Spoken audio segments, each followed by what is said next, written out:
श्री महालक्ष्मी क्षीरसागर कन्यके उत्तिष्ठ हरिसंप्रीते भक्तानां भाग्यदायिनी उत्तिष्ठोत्तिष्ठ श्रीलक्ष्मी विष्णुवक्षस्थलालये उत्तिष्ठ करुणापूर्णे लोकानां शुभदायिनी श्रीपद्ममध्यवसिते वरपद्मनेत्रे श्रीपद्महस्तचिरपूजिते पद्मपादे श्रीपद्मजातजननी शुभपद्मवक्त्रे श्रीलक्ष्मी भक्तवरदे तव सुप्रभातम् जाम्बूनदाम समकान्ति विराजमाने तेजस्वरूपिणि सुवर्णविभूषिताङ्गी सौवर्णवस्त्रपरिवेष्टित दिव्यदेहे श्रीलक्ष्मी भक्तवरदे तव सुप्रभातम् सर्वार्थसिद्धिदे विष्णुमनोनुकूले सम्प्रार्थिताखिल जनावन दिव्यशीले दारिद्र्य दुःखभयनाशिनि भक्तपाले श्रीलक्ष्मी भक्तवरदे तव सुप्रभातम् चन्द्रानुजे कमलकोमल गर्भजाते चन्द्रार्कवह्निनयने शुभचन्द्रवक्त्रे हे चन्द्रिका समसुशीतल मन्दहासे श्रीलक्ष्मी भक्तवरदे तव सुप्रभातम् श्रीयादिलक्ष्मी सकलेत्सितदानदक्षे श्रीभाग्यलक्ष्मी शरणागत दीनपक्षे ऐश्वर्यलक्ष्मी चरणार्चित भक्तरक्षे श्रीलक्ष्मी भक्तवरदे तव सुप्रभातम् श्रीधैर्यलक्ष्मी निज भक्तहृदन्तरस्ते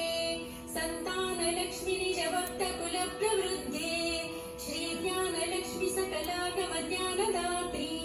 श्रीलक्ष्मी भक्तवरदे तव सुप्रभातम् सौभाग्यदात्री शरणं गजलक्ष्मी पाहि दारिद्र्यध्वंसिनि नमो वरलक्ष्मी पाहि सत्सौख्यदायिनि नमो धनलक्ष्मी पाहि श्रीलक्ष्मी भक्तवरदे तव सुप्रभातम् श्रीराज्यलक्ष्मी नृभविष्मगते सुहासिन् श्रीयोगलक्ष्मी मुनिमानस पद्मवासिन् श्रीधान्यलक्ष्मी सकलावनि क्षेमदात्री श्रीलक्ष्मी भक्तवरदे तव सुप्रभातम् श्रीपार्वती त्वमसि श्रीकरिशैव शैले क्षीरोदधिस्त्वमसि पावनि सिन्धुकन्या स्वर्गस्थले त्वमसि कोमल स्वर्गलक्ष्मी श्रीलक्ष्मी भक्तवरदे तव सुप्रभातम् गंगा त्वमेव जननी तुलसी त्वमेव कृष्णप्रिया त्वमसि भाण्डिर दिव्यक्षेत्रे राजगृहे त्वमसि सुन्दरि राजलक्ष्मी श्रीलक्ष्मी भक्तवरदे तव सुप्रभातम्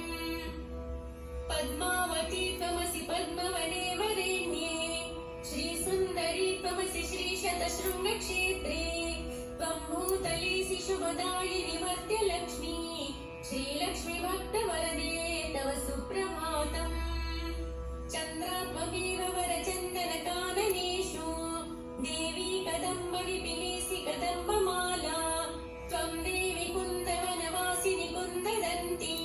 श्रीलक्ष्मी भक्तवरदे तव सुप्रभातम् श्रीविष्णुपत्नि वरदायिनि सिद्धलक्ष्मी सन्मार्गदर्शिनि शुभङ्करि मोक्षलक्ष्मी श्रीदेवदेवि करुणागुणसारमूर्ते श्रीलक्ष्मी भक्तवरदे तव सुप्रभातम् अष्टोत्तरार्चन प्रिये सकलेष्टदात्री हे विश्वदात्री सुरसेवित पादपद्मे सङ्कष्टनाशिनि सुखङ्करि सुप्रसन्ने